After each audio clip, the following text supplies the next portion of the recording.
নমস্কার, আমি অনন্যা। আজ চলে এসেছি অলৌকিক আর্কাইভে এবং আমার সাথে আছেন শুক্লা বিন্দু। নমস্কার সবাইকে।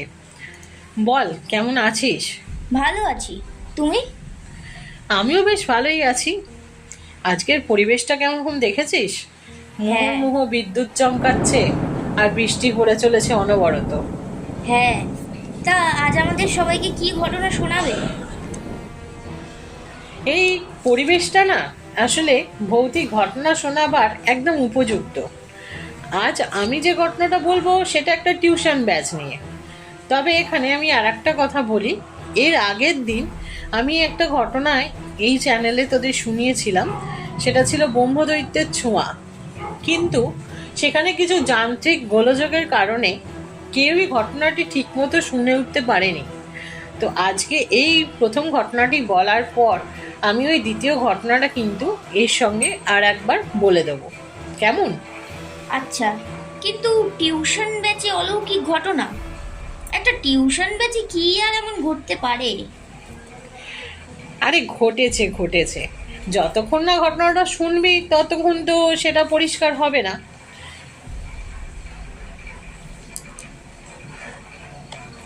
অ্যাকচুয়ালি টিউশন ব্যাচ নিয়ে কতগুলো ফ্যাক্ট আছে, তুই কি সেগুলো শুনতে চাস? হ্যাঁ, বলো। আচ্ছা শোন তবে। আসলে এই ফ্যাক্টগুলো এমনই যেগুলো শুনলে তোরও তোর বাস্তব জীবনের সঙ্গে এই ফ্যাক্টগুলোকে মিলিয়ে দেখতে পারবি। আচ্ছা, শুনি কি ফ্যাক্ট।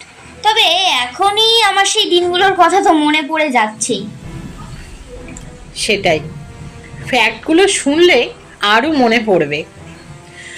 প্রথমত লক্ষ্য করে দেখবি, যেদিন তুই ব্যাচের পড়া তৈরি করে যাবি না সেই দিনই স্যার ম্যাডাম বলবেন প্রথমে যে আজ পড়া ধরবো না।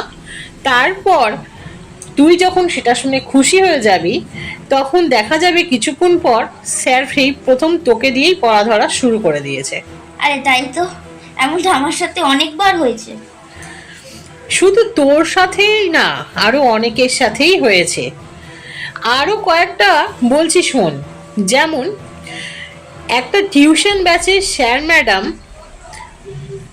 একজনের জীবনের যে ঘটনা বলেন সেটা অন্তত তোরা 10 বার শুনে নিবি। তারপরে ব্যাচে এমন একজন তো থাকবেই যে সব প্রশ্নের উত্তর জানবে। আর তাছাড়াও স্যার ম্যাডাম যে বলবেন যে 2 মিনিট বাদে পড়াটা আমি ধরবো বা এই 2 মিনিটে পড়াটা বোঝানো হয়ে যাবে, সেই পড়াটা দেখবি বোঝাতে বোঝাতে 30 মিনিট লেগে যাবে। আর একটা মজার ঘটনা শোন, এটা ফ্যাক্ট, যে লক্ষ্য করে দেখবি ব্যাচের পড়া শেষ হবার অন্তত পক্ষে 10 মিনিট আগে থাকতে সবার ব্যাগ কিন্তু পরিপাটি করে গুছানো থাকে। তাই তো, কোথা থেকে যে খুলে পাও এগুলো তুমি কে জানে। আরে না, এগুলো হচ্ছে আমাদের জীবনের সঙ্গে, প্রত্যেকের জীবনের সঙ্গেই ঘটে যায় বা ঘটতে থাকে এরমই কিছু ঘটনা। এগুলো আমাদের জীবনের সঙ্গে কিন্তু ওতপ্রোতভাবে জড়িয়ে আছে। তোর এখনো স্টুডেন্ট জীবন চলছে, সেই সময় তুই এর মিল খুঁজে পাবি। আর আমরা যখন স্টুডেন্ট হিসাবে পড়াশোনা করেছি তখনও এর মিল আমরা খুঁজে পেতাম।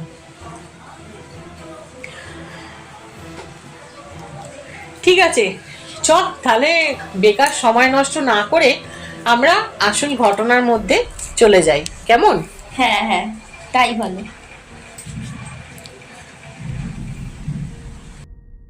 আসলে আজকের ঘটনাটা ঘটেছিল আমার সঙ্গে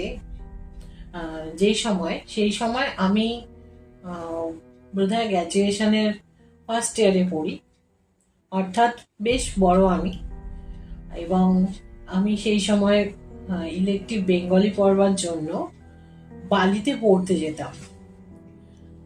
এরকমই একদিন আর কি বালিতে পড়তে গেছি, এবং বলে রাখি যে আমরা পড়তে যেতাম এই সন্ধ্যেবেলা করে, এই 6:30 7টার সময়, যেহেতু অনেকটা দূর, বাড়ি আসারও একটা ব্যাপার থাকতো সেই কারণে। তো সেখানে পড়তে গিয়ে সেদিনকে হঠাৎই স্যারের বাড়িতে কারেন্ট চলে যায়। বাইরে অল্প অল্প বৃষ্টিও পড়ছিল। তো এইরকম একটা পরিবেশে যা হয় বুঝতেই পারছিস যে কারেন্ট যেহেতু নেই, তখন সবার মধ্যে একটু গল্প শুরু হয়। স্যারও সেই গল্পেতে আমাদের সঙ্গে আর কি অংশগ্রহণ করেন এবং যা হয় হঠাৎ করেই ভূতের গল্প আরম্ভ হয়ে যায়। ভূতের গল্প এই ক্ষেত্রে সবাই মিলে আমরা বলছিলাম আর কি, মানে যেমন যা হয় যে টুকিটাকি সবাই একটু ছোট ছোট করে নিজের মতো করে। তো সেই সময় আমি স্যারের কাছে একটি গল্প শুনি। গল্পটা আমি বলি কারণ গল্পটার সঙ্গেই ঘটনাটার একটা বিরাট যোগসূত্র রয়েছে। গল্পটা ছিল এরকম যে, মানে এটা স্যার বলছেন কিন্তু তারও শোনা কথাই, একজন বৈদ্য, মানে বৈদ্য মানে সেই সময়ের যুগে কবিরাজ ডাক্তার, অ্যাকচুয়ালি বৈদ্য নয়, কবিরাজি চিকিৎসা করতেন। এরকম একজন ডাক্তার ছিলেন, খুব প্রসিদ্ধ ডাক্তার ছিলেন। আজ থেকে মানে সেই সময় স্যারের সময়ের কথা বলছি, মানে অন্তত পক্ষে ধর 50-60 বছর আগেকার কথা তো বটেই। তো সেই সময় ওই কবিরাজ মশাইয়ের যথেষ্ট বয়স হয়ে গিয়েছিল। তিনি দূর দূরান্তে রোগী দেখতে যেতে পারতেন না। তো একদিন রাত্রেবেলা হঠাৎই তার কাছে একটা রোগীর ডাক আসে, মানে একজন বাড়িতে আসেন এবং ডাক্তারবাবুকে বলেন যে তার বাড়িতে একজন রোগীর অবস্থা খুবই খারাপ, প্রায় মরমর অবস্থায় পৌঁছে গেছে, এক্ষুনি একবার ডাক্তারবাবুকে তাদের সঙ্গে যেতে হবে। তখন গ্রামাঞ্চল, তো 7টা-8টা মানেই যথেষ্ট রাত হয়ে যেত। আর যাই হোক, তবুও যেহেতু ডাক্তার, অনিচ্ছা সত্ত্বেও তিনি রোগীকে দেখতে যান এবং তার হাতে একটা লাঠি, একটা লণ্ঠন এবং ডাক্তারের ব্যাগ নিয়ে তিনি ওই ভদ্রলোকের সঙ্গে বেরিয়ে যান। সেখানে প্রায় ঘন্টা 2 রোগীর শুশ্রূষা করেন এবং রোগীর অবস্থা খানিকটা যখন একটু মানে স্টেবল হয়ে যায়, সেই সময় তিনি বলেন যে ঠিক আছে, আপাতত তো রোগী এখন ঠিক আছে, তাহলে তিনি চলে যাচ্ছেন, এই কথা বলেন। তো রোগীর বাড়ি থেকে তাকে বাড়ি পৌঁছে দেওয়ার জন্য, মানে বাড়িতে এগিয়ে দেওয়ার জন্য কিন্তু লোক আসছিল। তো তিনি বলেন যে না, তার আর কোনো প্রয়োজন নেই, কারণ এমনি ওদের বাড়িতে মানে লোক সংখ্যা খুবই কম, বৃদ্ধ বাবা আর মা, বোন আর ভাইটিই তাকে ডাকতে এসেছিল। তো বাবারই শরীর খারাপ, তো সেই জন্য একটু পুরুষ মানুষকে তো রোগীর কাছে থাকা দরকার। সেই হিসাবে কবিরাজ বলেন যে না, তুমি তোমার বাবার কাছে থাকো, আমি একা চলে যেতে পারবো, খুব বেশি তো পথ নয়, 8 ঘন্টার মতো পথ আমার বাড়ি, আমি চলে যেতে পারবো।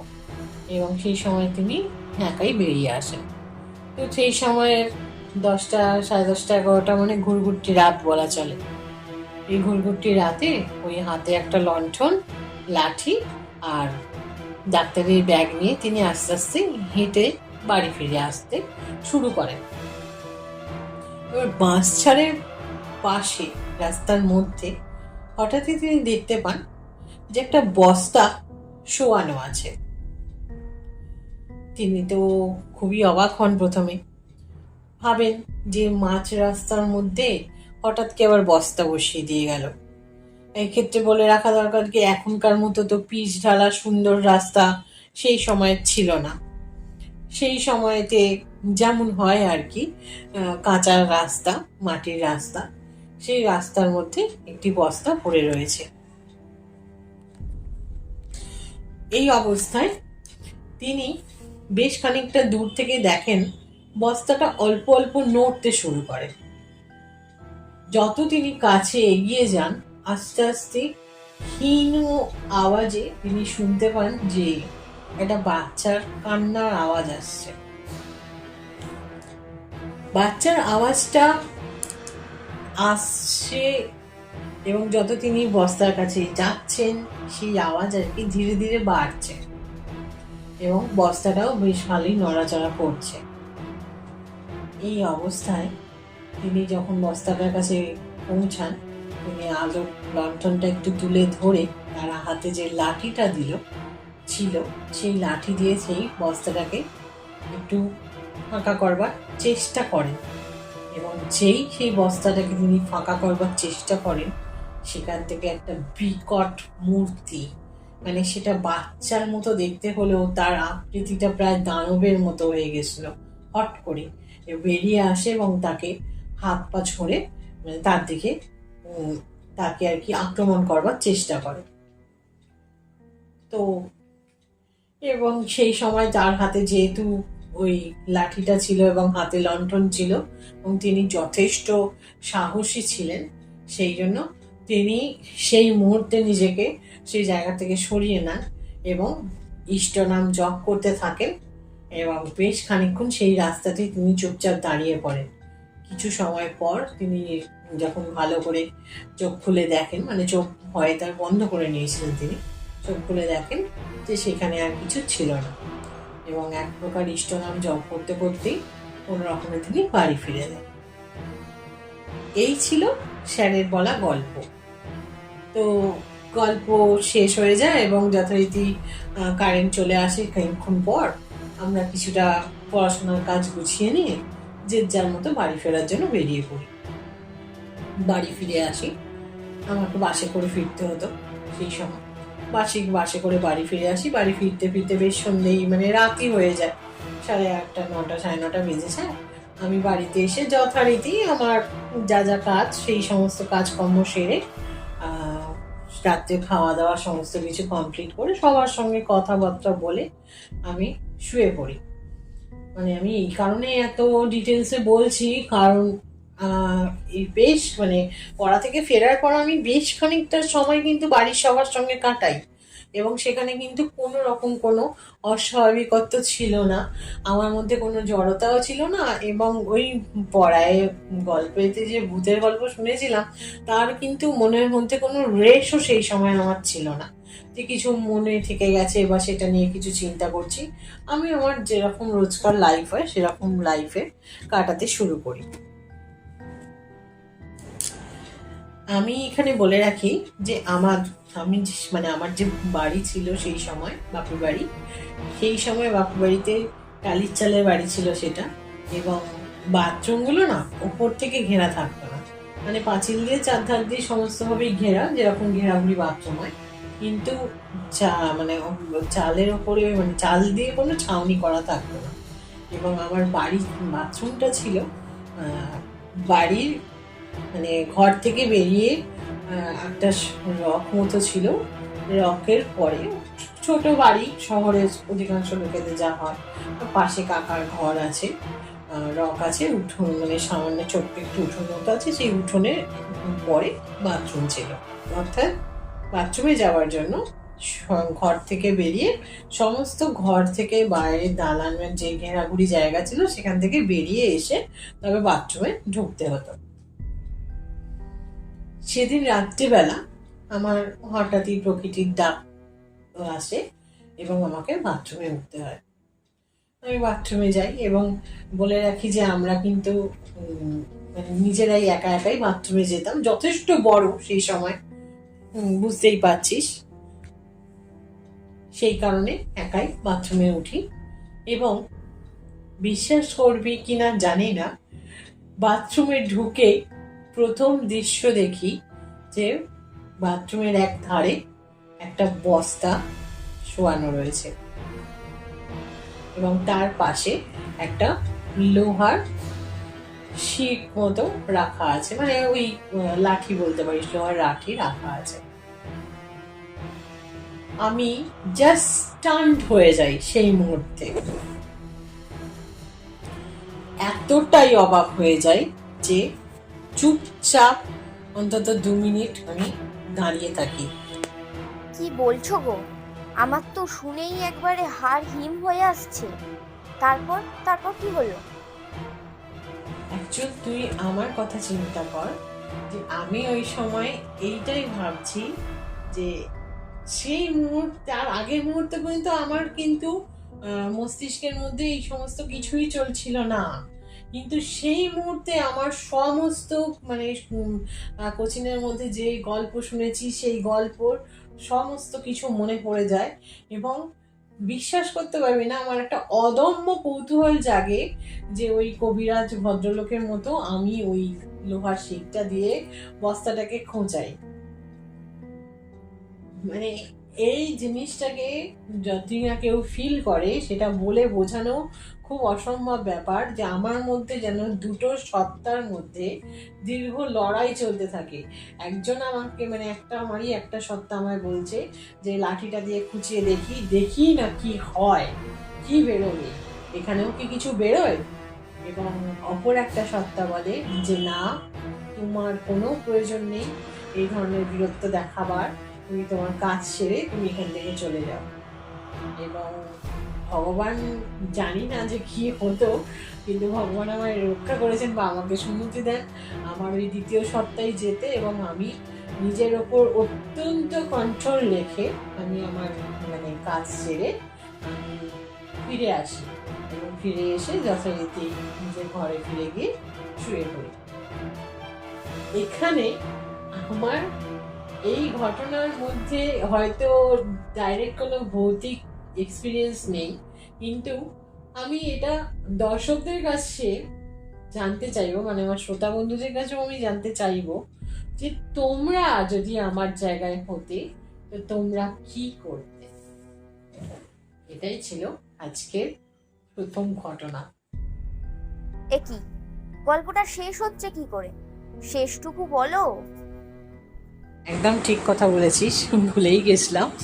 আসলে আমি পরের দিন মাকে জিজ্ঞাসা করি, পরের দিন সকালে উঠেও কিন্তু আমি বাথরুমে যখন যাই তখন কিন্তু বস্তাটা ওখানে ছিল, এবং পরের দিন মাকে জিজ্ঞাসা করি যে কি ব্যাপার মা, এইখানে এই বস্তাটা কোথা থেকে এলো, এটা কি আমি যখন সন্ধেবেলা মানে রাত্রেবেলার দিকে বাড়ি ফিরেছিলাম তখন থেকেই ছিল, না এটা তুমি রাত্রেবেলা রেখেছো?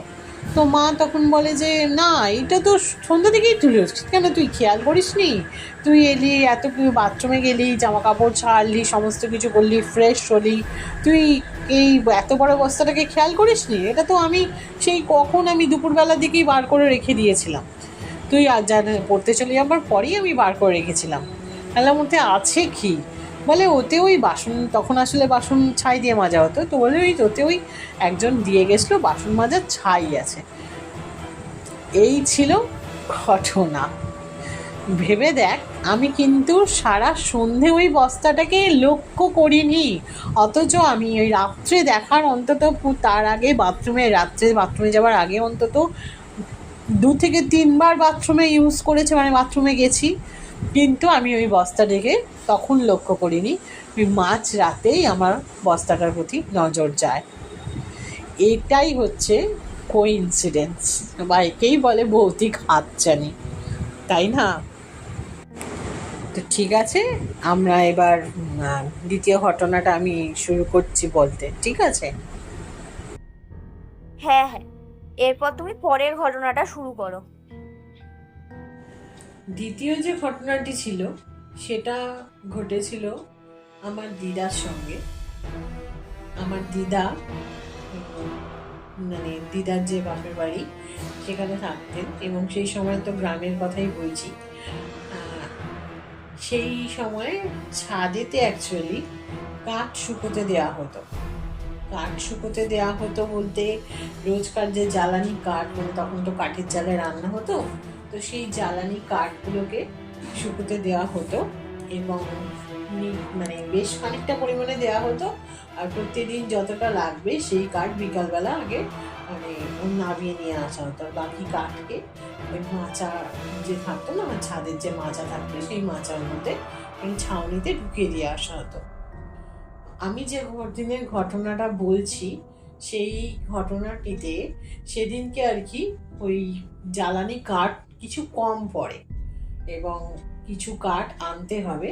সেই কারণে আমার দিদা তখন ওই 10-12 বছরের, হয়তো একটা 10-12 বছরও নয়, ওই 7-8 বছরের হবে হয়তো। তো তাকে আমার দিদার যে মা তিনি বলেন রান্নার সময় যে দেখ বাবু, আজকে কিছু কাঠ কম পড়েছে, তো ছাদে একবার গিয়ে কিছু কাঠ নিয়ে আয়। আর দেখবি যে ছাদ থেকে আজকে কাঠগুলো তোলাও, মানে যে মাচায় যে ঢুকিয়ে রাখা হতো সেটা ঢোকানোতে ভুলে গেছি, তো পারিস যদি তো কাঠগুলোকে একটু মাচার মধ্যে তুলে দিস। বলে রাখি যে সেই সময় কিন্তু গ্রামের মানুষেরা আমাদের মতোই অল্প অন্ধকার হয়ে গেলেই আর এখানে যাব না, উঠবো না, কি করে দেখতে পাবো, এই সমস্ত জিনিসকে কিন্তু তোয়াক্কা করতো না। তো সেদিন আবার পূর্ণিমা ছিল, তাই আকাশে চাঁদের আলো রয়েছে। সেই সময় দিদা বেশ নির্ভয়েই ওপরে উঠে যান এবং কিছু কাঠ আলাদা করে নিয়ে আসবার জন্য রেখে বাকি কাঠ চিলেকোঠার যে মানে যে এটা আছে, চালাটা আছে, সেই চালা থেকে পাড়তে থাকে, পেরে মাচার ভেতর ঢুকিয়ে দিতে থাকে। এই কিছু কাঠ মানে হয়তো 2-3টে কাঠ মতো বাকি ছিল। সেই সময় তিনি দেখেন যে একটা কাঠ কিছুতেই তিনি হাত দিয়ে নামাতে পারছেন না, মানে কোনো একটা জায়গায় যেন সেটা আটকে গেছে। আর যখন এরকম কোনো উঁচু জায়গা থেকে, তার তো অতটা হাইট সেই সময় ছিল না যে একদম চালের ওপর পর্যন্ত তার দেখতে পাচ্ছেন, এই চাল মানে নিচ থেকে কিছুটা হাত দিয়ে ওপরে মানে হাতড়েই আর কি নামাচ্ছিলেন। ওই সময় দেখবে যে যখন ওই কাজ করতে হয়, যখন দেখবি সেই সময় কিন্তু আমরা চোখে ওপরটা তুলে দেখতে পারি না, মানে দৃষ্টিটা আমাদের নিচের দিকে থাকে আর আমরা মানে হাত নাড়ানোর চেষ্টা করি। তো দিদাও তাই করছিলেন। তো যখন তিনি দেখলেন যে কাঠটা তিনি নামাতে পারছেন না ওইরকমভাবে, তখন কিসে কাঠটা আটকেছে সেটা দেখবার জন্য তিনি একটু পিছিয়ে আসেন এবং একটু উঁকি মেরে দেখার চেষ্টা করেন যে চালের কোথায় কাঠটা আটকেছে। এবং যখনই তিনি এই কাজটা করেন সেই মুহূর্তে তিনি ওখানে প্রায় তার দম বন্ধ হয়ে আসে এবং তিনি স্টিল মানে পাথরের মূর্তিতে পরিণত হন।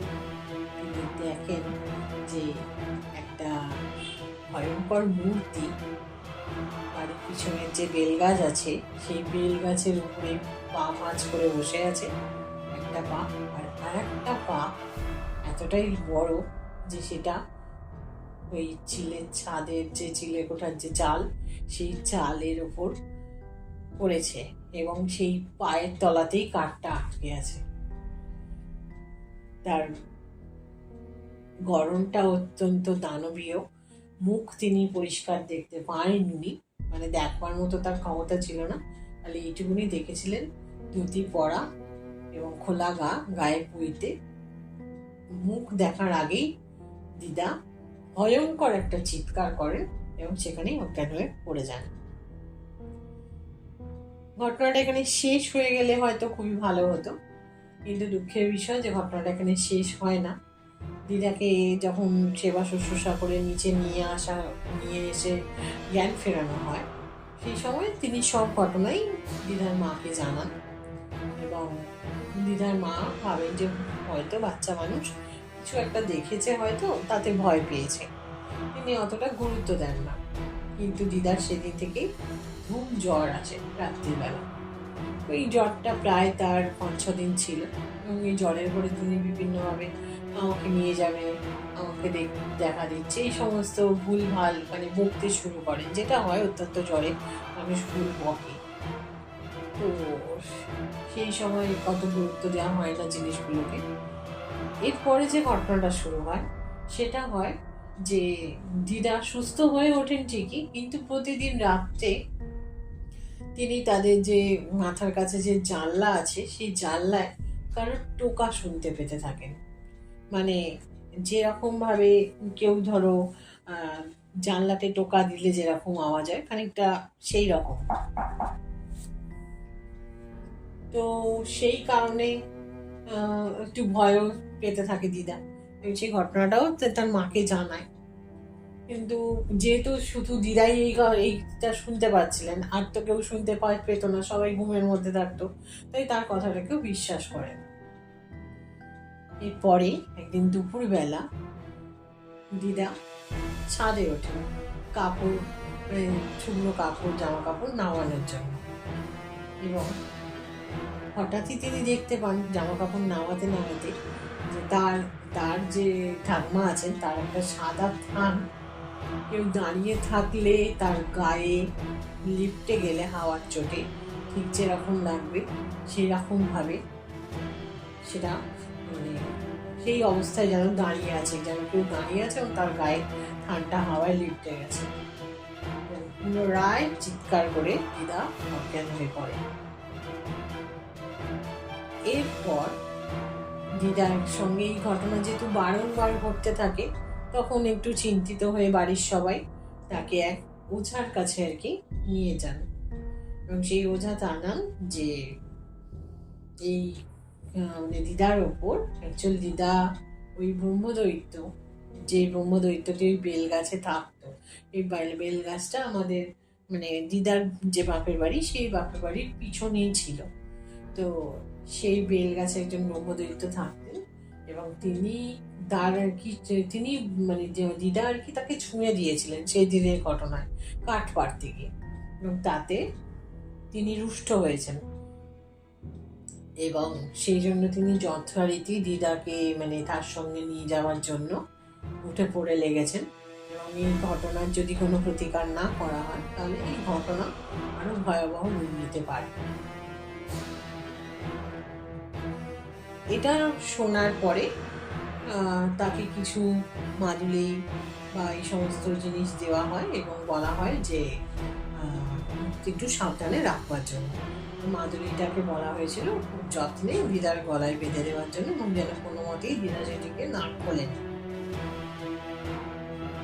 এরপরে বেশ কিছু সময় কেটে যায় এবং একদিন পুকুরে চান করতে গিয়ে বেখেয়াল বশত দিদার গলা থেকে এই মাদুলিটা খুলে যায়। তিনি লক্ষ্য করেন এবং যথারীতি বাড়ির অন্য কেউ লক্ষ্য করেনি। যা হয়, ছোট মানুষ এইদিক ওদিক খেলে বেড়াচ্ছে, ঘুরে বেড়াচ্ছে মনের আনন্দে, কে আর অত লক্ষ্য করছে। কারণ ওই মাদুলি পড়ার পর থেকে দিদার সঙ্গে আর কোনো রকম কোনো অপ্রীতিকর ঘটনাও ঘটেনি। সেই দিন রাত্রেবেলা দিদার প্রকৃতির ডাকে দিদাকে উঠতে হয় এবং বলে রাখি যে সেই সময় গ্রামাঞ্চলের যে বাথরুম থাকতো সেগুলো খুব একটা কিছু ঘেরা থাকতো না, পুকুরের ধার সামান্য হয়তো একটু ঘেরা পাশ দিয়ে এরকম থাকতো। তো দিদাদেরটাও তাই ছিল এবং দিদা কিন্তু যথেষ্ট সাহসী ছিলেন, কারণ এত কিছুর পরেও কিন্তু দিদার মনে এতটুকুনি ভয় ডর ছিল না। তিনি কাউকে কিছু না জানিয়ে মাকে হয়তো বেরোবার সময় বলেছিলেন, দিদার মাকে, যে আমি মা বাথরুমে যাচ্ছি, কিন্তু তিনি নিজেই একা বাইরে বেরিয়ে আসেন। সেদিন রাত্রেবেলা মানে সন্ধ্যেবেলা একটু ঝড় জল হয়েছিল, যেদিনকার ঘটনা বলছি আর কি, ঝড় জল হয়েছিল। তো দিদা যথারীতি বাথরুমের জন্য বসেন, দেখতে পান মানে তার চোখটা একটু দূরে যেতেই তিনি দেখতে পান দূরের একটা পেয়ারা গাছ থেকে কেউ একটা সাদা কাপড় পরে নেমে আসছে এবং তার দিকেই তাকিয়ে আছে। মুখ তিনি দেখতে পাননি, যদিও সেটা মানে তার সমস্ত কাপড় শরীরই সাদা কাপড়ে ঢাকা ছিল এবং ভয়ঙ্করভাবে সেটা দেখতে লাগছিল। তার দুটো চোখ জল জল করে জ্বলছিল, মুখের আর কোনো অংশ বোঝা যাচ্ছিল না। এরকম একটা প্রচন্ড ভয়ঙ্কর মূর্তি সেই মুহূর্তে দিদার দিকে এগিয়ে আসছে গাছ থেকে আস্তে আস্তে নেবে এবং ওই ঝড়েতে একটা লেবু গাছ আর কি পড়ে গিয়েছিল। সেই লেবু গাছ থেকে দিদা যতটা দূরত্বে, আর সেই লেবু গাছ থেকে ওই আকৃতিটা ঠিক ততটাই দূরত্বে রয়েছে, মানে মাঝখানে ওই লেবু গাছটা টপকালেই দিদাকে ধরাই আকৃতিটার পক্ষে কিচ্ছু মাত্র মানে মুশকিলের ব্যাপার হবে না। এই অবস্থায় দিদা প্রায় দিক বিদিক জ্ঞান শূন্য হয়ে কোনো রকমের চিৎকার করে ঘরের ভেতর ঢুকে চলে আসেন এবং ঘরে এসে আবার যথারীতি জ্ঞান হারিয়ে যান। এই ঘটনায় বাড়ির সবাই কিন্তু ভীষণভাবে ভয় পেয়ে যায়, কারণ একটা ছোট বাচ্চা, তার সঙ্গে বারবার সে বানিয়ে বলতে পারে না, তার সঙ্গে বারবার একই ঘটনা ঘটতেও পারে না যদি না সত্যি কিছু না ঘটে। এইবার দিদার কথার উপর যথেষ্ট বিশ্বাস রেখে সবাই খোঁজ করে মাদুলির দেখা যায় যে দিদার গলায় মাদুলি নেই এবং আর কারোর কিছু বুঝতে বাকি থাকে না। তাকে যথারীতি আবার এই ওঝার কাছে নিয়ে যাওয়া হয়, কিন্তু এইবার তিনি বলেন যে তার পক্ষে আর কিছু করা সম্ভব নয়, তার যে গুরুদেব আছে এবার তার কাছে নিয়ে যেতে হবে। এমন তো অবস্থায় সেই গুরুদেবের কাছে নিয়ে যাওয়া হয় দিদাকে। তিনি দেখে বলেন যে যে ব্রহ্মদৈত্যের অত্যাচার তারা সহ্য করছেন বা দিদা সহ্য করছেন, তিনি কিন্তু তার কোনো ক্ষতি চান না, শুধুমাত্র ছুঁয়ে দেওয়ার জন্যই তিনি রুষ্ট হয়েছেন। এবং এই রোষ থেকে বেরোবার উপায়ও রয়েছে, সেটা হচ্ছে ওই বেল গাছে তাকে পুজো করতে হবে, শুদ্ধাচারে পুজো করে আসতে হবে এবং সেই পুজোটি দিদাকেই করতে হবে এবং যথারীতি বেল গাছটাকে যথেষ্ট শ্রদ্ধা ও সম্মান জানাতে হবে। যেহেতু ওই বেল গাছেই ওনার বাস, তাই তাতেই তিনি তুষ্ট হয়ে যাবেন। যথারীতি সেই গুরুদেবের কাছ থেকে শুনে এসে দিদার হাতে শুদ্ধাচারে সেদিনকে পুজো করা হয় এবং তারপর থেকে সেই বেল গাছকে, যেহেতু সেটা অযত্নে সেই সময় পড়ে থাকতো, তারপর থেকে বাড়ির সবাই, মানে আমার দিদার বাড়ির সবাই সেই বেল গাছের পাড়কে ভালো করে বাঁধিয়ে এবং খুব যত্ন মানে পুজো করা হতো নির্দিষ্ট সময় সময় এবং পরিষ্কার পরিচ্ছন্ন করে রাখা হতো। এবং এই সমস্ত করার পর থেকে দিদার সঙ্গে আর কোনো ঘটনা ঘটেনি। এই ছিল ব্রহ্মদৈত্যের ছোঁয়া। নমস্কার। আপনাদের সকলকে একটাই অনুরোধ, যদি ঘটনাগুলো আপনাদের ভালো লেগে থাকে তো দয়া করে একটা লাইক দেবেন এবং চ্যানেলটাকে অতি অবশ্যই সাবস্ক্রাইব করবেন। এতে আমাদের আপনাদের কাছে নতুন নতুন করে কিছু পরিবেশনা করবার উদ্দীপনা আরও বেড়ে ওঠে। নমস্কার।